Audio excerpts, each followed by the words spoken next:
Hello. Welcome to the Tea with Jamie podcast. It is Thursday, June 18th, 2026, and I'm going to scan the news, as per usual. All right, so let's have a look at some of the headlines across the various news outlets here today. And, I do have to clear something up from yesterday. I did preface it by saying that it was gossip. And that gossip was that Max Verstappen was offered a deal at Mercedes, but it was a real lowball deal by Toto, and Max turned it down. That was the claim by Ralf Schumacher, and a riposte by Jos Verstappen, Max's dad. He said, and I believe this was on Instagram, maybe? Well, it just says here, social media.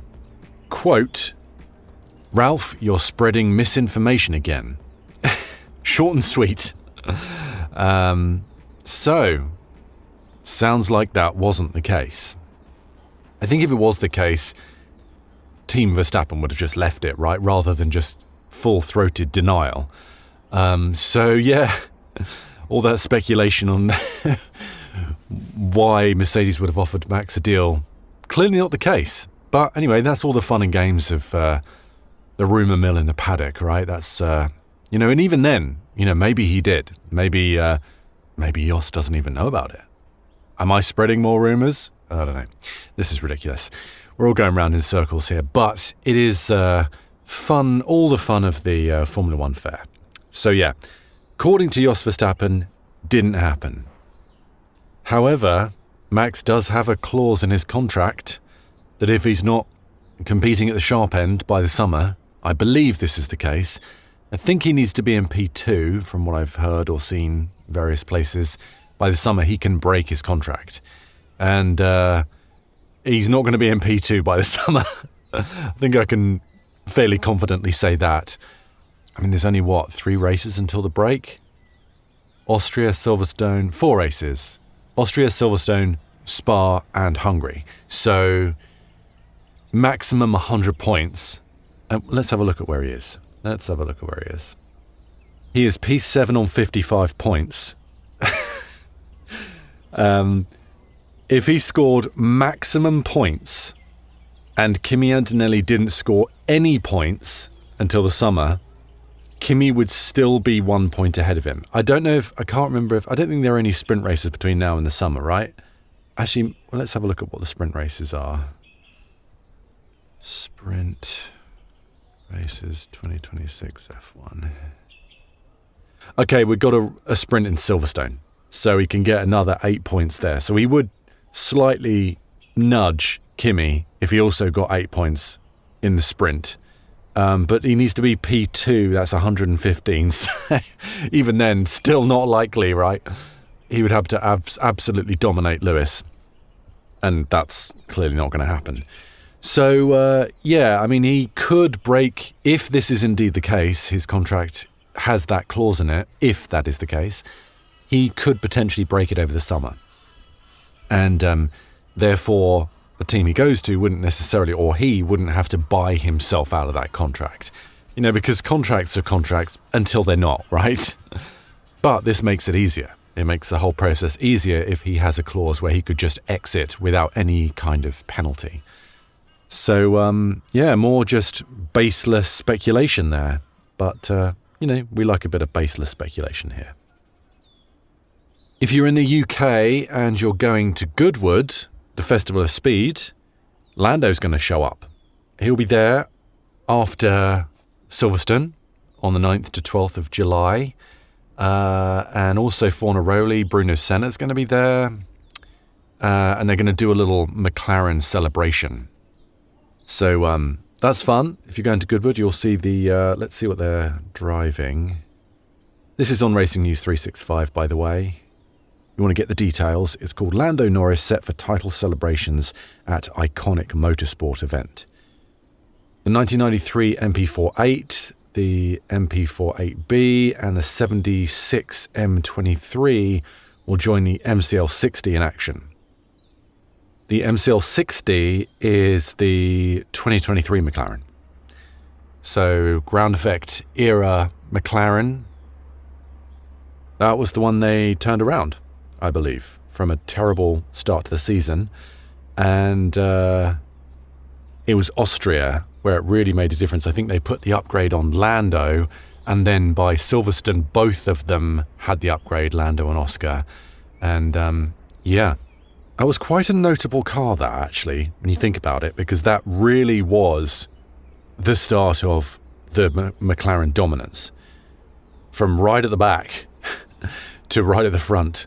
Yeah, that was quite a significant car. The Goodwood Festival of Speed is an amazing event. I haven't been in a number of years. I went there a few times as a kid. I talked about that in a previous episode, or a video, I think, where I met Sir Stirling Moss as a kid. My parents had a B&B, and some of the scrutineers stayed at the B&B. And as a young kid, I don't know how old I was, I think it was like 10 or something, they took me up and just sort of set me free in the Goodwood Festival of Speed, and I went back to the scrutineers' tent to like have a sit down, a cup of tea or something, and they introduced me to Sir Stirling, who was giving a radio interview, and he stopped the interview to have a little chat with me and sign my program. Such a nice guy. Anyway, go to the Festival of Speed. It's an incredible event, and you get right up and close with the cars in the paddock area, and then seeing them fly up the hill is great as well. They've got the sort of infield section has got tons of like activations and sponsor things and lots of fun. It's a really good event. Okay, let's move on to F1.com, and we have a really interesting article here called "We Always Knew Barcelona Was Going to Show What We Are Lacking," admits Perez. So this is all about Cadillac and how high-speed corners and hot temperatures highlighted Cadillac's weaknesses in Barcelona. That's the byline. So let's hear what, there's a few quotes here from Valtteri as well. He retired super early in the race. I think it was lap 15. So let's hear what happened in Barcelona, because as we talked about before, Barcelona really was the sort of acid test of what the pecking order is in Formula One, which is interesting given Ferrari's dominance. But this really does show the weaknesses and puts the cars through the sort of ultimate test, really. Not necessarily in like endurance, but in that combo of long straight, high-speed corners, really extreme temperatures. And the Cadillac team knew they were going to suffer. So let's hear Bottas first. So he said, "We had to stop the car. It was precautionary. We saw an issue and some overheating issue again. That's it, sadly. It was a pretty short race for me. It was a tough weekend, many issues, and now 2 weekends in a row. But the positive thing, the pit stop was great, and we seemed a bit closer in qualifying, but race pace we still have to work on." So, yeah, I mean, they were better in qualifying, which is, of course, good. It shows just the inherent potential of that car. Speed-wise is good, but race pace, pretty poor. So there's not much to talk about with Bottas because he retired so early. Perez now, he got to the end of the race. He got to 66 laps, which is good, but he didn't get to 66 laps because he was 3 laps down. So, not great. P14 for Perez. He had a real nightmare with tyres. Couldn't keep his tyres in the window, and that basically meant he was just slow. He said, this is Perez, "It was not a very easy start. We had a lot of wheel spin. We lost a few positions. We got them back around lap 1, but then from that point on, we were on the tail of Albon, for the entire first stint." So this is me jumping in here. I mean, sticking with the Williams, I know the Williams isn't doing great this year, but if you'd said last year that Cadillac were fighting with the Williams, you'd be like, oh, Cadillac are doing well. Or Williams are doing terribly. Well, it's a bit of column A and a bit of column B, right? It's great that Cadillac are fighting it with a really established team, and certainly, obviously, it's who's doing worse. It's a 50-50 when it comes to Aston Martin versus Cadillac. But at the same time, you could say it's pretty poor form for Williams to be down there with the Cadillacs. But anyway, the first stint, they were sort of keeping up with the Williams and sort of fighting with them. Back to Perez's quote. I think we always knew that Barcelona was going to show what we were lacking, and I think we've got some work to do. We have a pretty good idea on what's happening, and we confirmed that today. End quote. So he doesn't explain what the issue is, but he sounds pretty confident that they know what the issue is. And that is, obviously it's not great to have a major issue, but rather than being in a headless chicken situation where you don't know what to attack and what to fix, this is at least a point where they can go, right, we know where we need to focus our efforts and what we need to do to improve. He doesn't explain whether that's a fundamental car issue or an implementation issue or a correlation issue or a team management issue or whatever it is, a strategy issue, but at least they know. So that's a good sign. I still have to say, I'm pretty impressed with Cadillac. I don't know if their performance is being masked by the very disappointing performance of Aston Martin and somewhat disappointing of Williams. Maybe they're flattering to deceive a little bit there by just being compared to these incredibly established, decently funded teams who are basically performing terribly this year. Maybe their performance is being slightly enhanced by contrast there. But I think they're doing a pretty solid job. I would say they're doing well, Certainly nothing shameful or embarrassing about what they're doing. And we're going to stick with Cadillac here because I want to look into an article on the race. And this is to do with Colton Herta. Now, he did FP1 in Barcelona in the Cadillac. He's a Cadillac reserve development driver. Drives, of course, in F2. This season, former IndyCar winner, taking the sort of downward step to go back up again into Formula One. And if you looked at just the timesheets, you'd be like, oh, that's not good. In fact, I mentioned this yesterday. I think he was 4 seconds off the pace or something. I think he was a couple of seconds off Bottas, who himself has been pretty much outdriven by Perez. So you'd be like, well, out of the three of those potential Cadillac drivers, Colton Herta not looking great. However, FP1 and any kind of free practice session is very hard to judge actual pace because you don't know what the team's intention was in that session.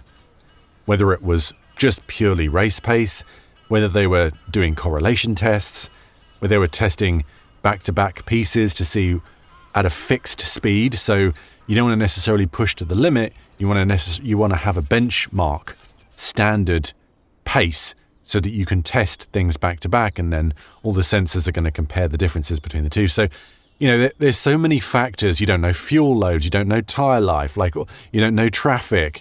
The track might be different one run to another. So many caveats to figuring out pace based on a free practice session. So on top of that, it's the one free practice session, potentially two, that Colton Herta is going to have in the Cadillac this season. The teams have to do two. I can't remember if that's per team or per car. I have to look that up. But the teams have to do two.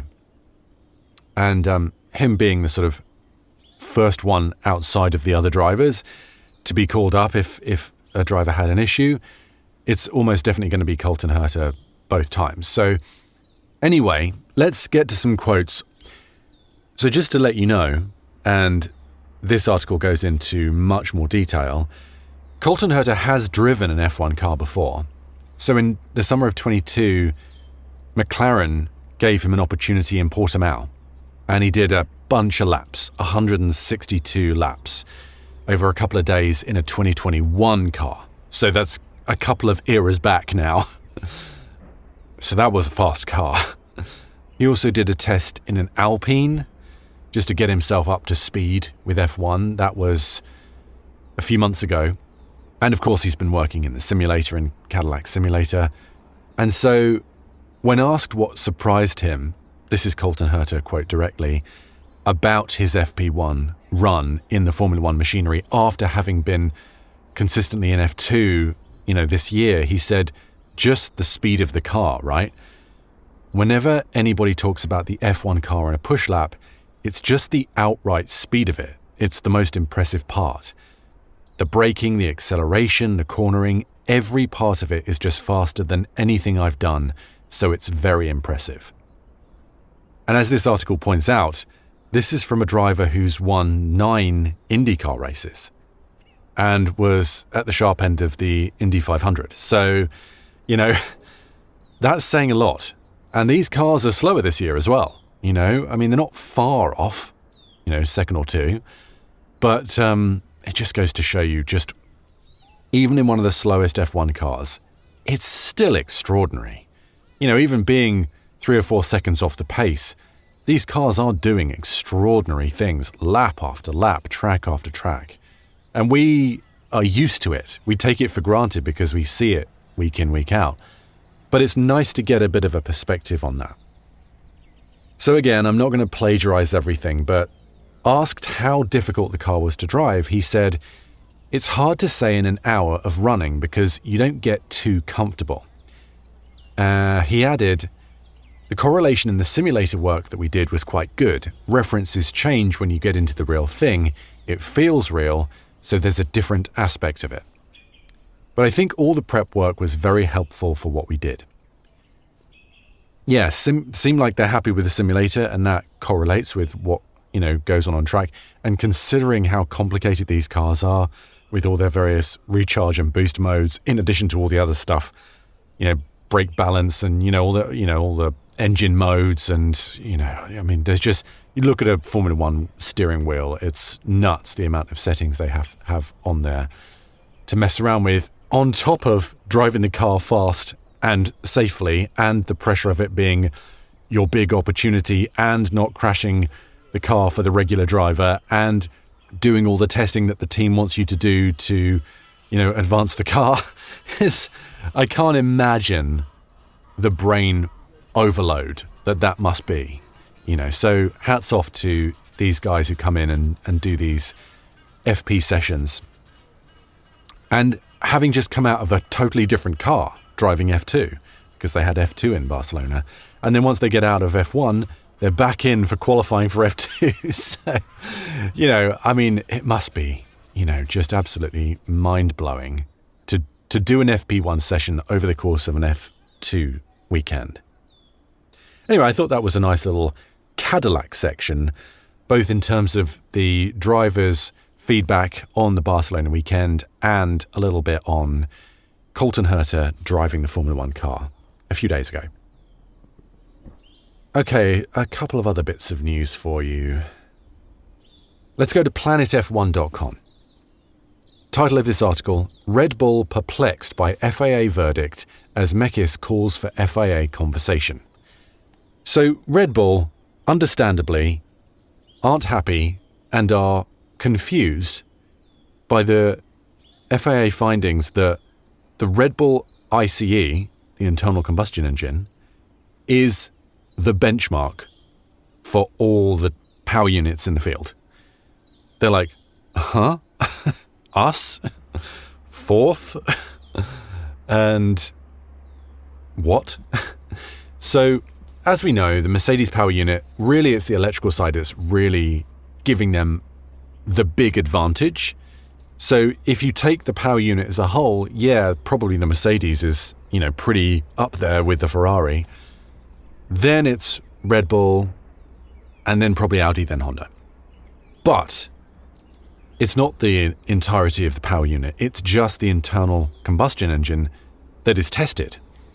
And the FAA aren't actually telling the teams, as far as I'm aware, how they're determining the pecking order of the internal combustion engines. The reason they don't tell them that is that they don't want the teams to manipulate the ICE in order to make it seem less competitive than it actually is. Because they could potentially do that, right? These teams, they're always looking for ways to exploit the rules.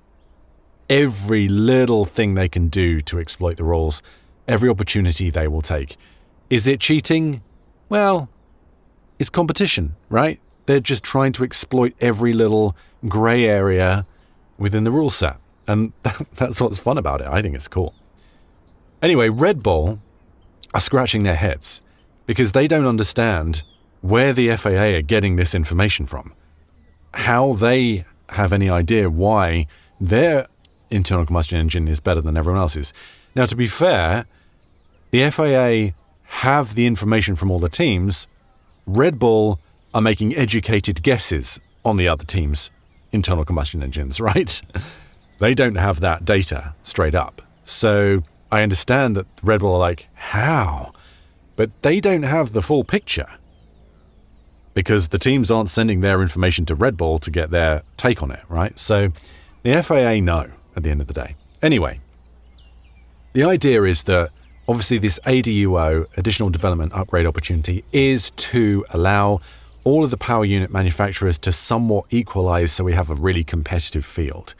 So they take the top team and they allow everyone underneath, depending on how far away they are from that top team, to upgrade in increasing amounts of time and opportunities. So 1 token gets you a certain amount of time and opportunity, 2 tokens gets you that much more, double, And then they're just giving Aston Martin just a whole bunch of extra time and opportunity, right? Because they're so far behind with that Honda power unit. So even though they're testing the internal combustion engine and using that as the thing to determine the pecking order, when they get those opportunities, they can upgrade any part of the power unit. Pretty much. I think it's pretty much any part. They list all the areas that you can upgrade, and I can't think of anything that wasn't included in that. So anyway, it's mysterious for everyone, especially Red Bull, as to why they're perceived as the benchmark. So let's quote Laurent Mekis here in this article. He says, "We are completely okay with the fact that the rules state that you should only try to estimate the pecking order of the ICE power. We are completely okay with that. We have all agreed to that, and we don't think that is the issue. We certainly would like to have a deeper conversation because we do not see one single data sample that indicates that we would have an advantage over our friends at Mercedes." And then he was asked if he was worried that other teams could use their development tokens to play a game of chess to stay on top of the ICE rankings. So what I just said, basically playing fun and games, right? To give themselves extra development opportunities when they possibly don't, quote unquote, need them? Certainly, Mekis replied. You would need to have an extreme certainty in the way you are assessing the ICE pecking order in order to have the right confidence to give it to the dominant team and not to the team that is chasing the dominant team, especially when you get relative performance variations from track layout to track layout that are perfectly consistent with the ICE power sensitivity. You go to Canada, high ICE power sensitivity, we qualified 6th. You go to Monaco, low ICE power sensitivity, we qualified pretty much 4/100ths from pole. You go to Barcelona, again high ICE power sensitivity, you qualify 6th again. We do not see one single data sample where we estimate ourselves higher than competition, let alone being consistently above them. So he makes a good point.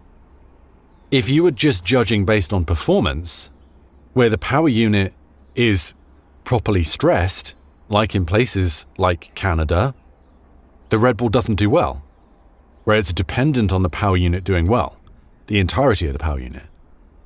However, when you go to places like Monaco, where it's more dependent on the downforce and the chassis and the car itself, and is less impacted by the performance and potential of the power unit, Red Bull do much better.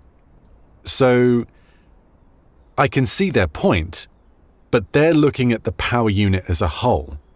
They're not necessarily just singling out the internal combustion engine. And that's where it gets confusing. Because how do you separate performance of the power unit as a whole and define where those cars are performant? Obviously, you can say, all right, when it comes to the boost, you can see on the data where they're boosting and, when it's coming out of corners and stuff. But can they say for sure what's what? What is the benefit and what is the compromise? Super hard to say, right? So I can certainly see why they're miffed, because just straight up, if you just go on performance, they're not the dominant car, and they're not the dominant car with the dominant power unit as a whole. They absolutely aren't. So it's doing the opposite of what ADUO is meant to do, which is meant to equalize. It is potentially further separating the teams. So they have to have a method to measure this, of course, but it just so happens that it's somewhat backfiring on the FIA, because I don't think this is what the FIA wants necessarily either. I don't think they want these cars to be further apart. I do think the intent is to make them closer together, and that is what the teams all agreed to, which is what Mekis says. We agree in principle to the idea of ADUO, but in practice, this is making things worse, even though the intent was to make it better. Anyway, more quotes on that article. Check that out on planetf1.com. And then just finally here, we talked about it probably too much. Monaco still drags on in terms of this penalty situation. And Mercedes, this is on Autosport, this is the article, Mercedes granted FIA hearing over Russell's Monaco GP penalty. All right, so it just gets more complicated, and I don't know why this is still rumbling on, and this could have huge ramifications. So the FIA has now accepted that Mercedes can have a hearing to determine, was our drive-through penalty fair? We already know that the penalty that they were awarded, that they got the drive-through for, was unfair. That's not in question, right? They already said, yeah, we messed up. Okay? That's why they gave Gasly's place back. Now, Mercedes are like, okay, that was unfair, so we shouldn't have served our drive-through, so that's also unfair. And unfortunately, because the FIA have granted this hearing, they're basically now opening the door to any penalty potentially being ignored in the race and then fought out afterwards. Because if you serve the penalty, it's really hard to unserve that penalty. And we'll see what happens here in terms of them trying to unserve that drive-through penalty. The potential ramifications for this are just extraordinary. But the issue here is that when is the penalty in the race awarded? Is it pre or post the final pit stop? Because if it's pre the final pit stop and the teams don't serve their penalty at the pit stop, they get an automatic drive-through. What happened to George Russell in Monaco? He didn't serve the penalty, he gets an automatic drive-through, he has to serve the drive-through. Like I detailed yesterday, if he doesn't serve the drive-through, it gets escalating more and more severe, and no one really wants that. Because the potential there is just chaos, absolute chaos, if no one's following any rules by the FIA. However, if this penalty is awarded after the final pit stop, they just tack that time on, like with Gasly, at the end of the race when all the cars have crossed the line, and they go, right, all the cars have crossed the line, add 5 or 10 seconds to this driver, and it just pushes that driver down to the appropriate place on the timing grid. Then, as everything has been equaled out, if that penalty has to be taken away because of some error, well then that position just goes back to the original position that it was as they crossed the line. What happened with Gasly? Easy to fix. But the fact that they did that has opened up this huge can of worms. And I think allowing this hearing to occur has also opened up even more cans of worms. I don't know if they were obliged to do that legally. Maybe this would have resulted in more like a civil case or something, but that's all pure speculation on my part. But this could really be chaotic. Now, this is only really relevant, like I say, if it's deemed that the penalty is borderline, right? Or there's some intimation that there is an FIA issue. How often does that happen? not that often. Like crossing a line, you can often see, okay, they're all four wheels over the line. He was doing that, he had a black and white flag, he did it anyway, the penalty, blah, blah, blah. So that's relatively like he either crossed the line or he didn't cross the line. It's sort of a binary thing.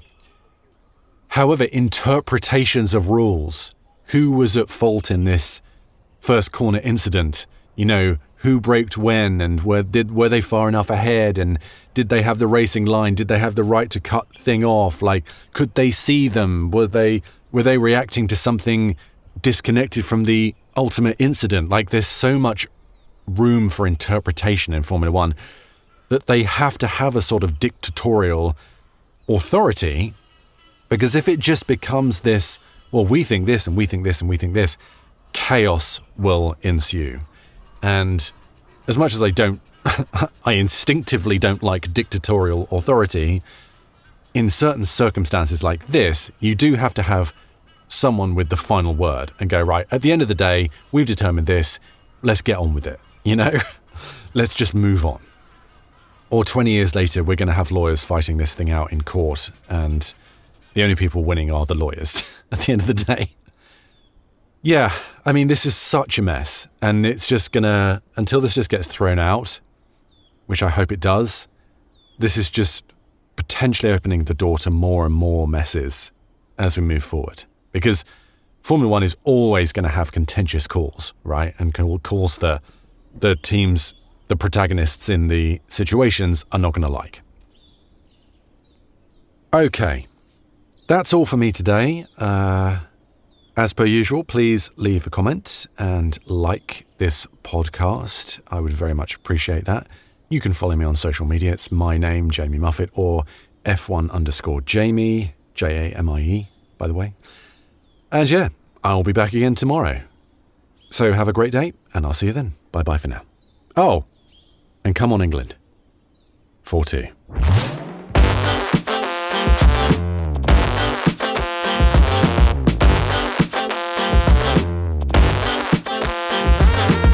I've been your host, Jamie Muffett. You can find me on social media for more of this rambling nonsense under my name or F1_Jamie.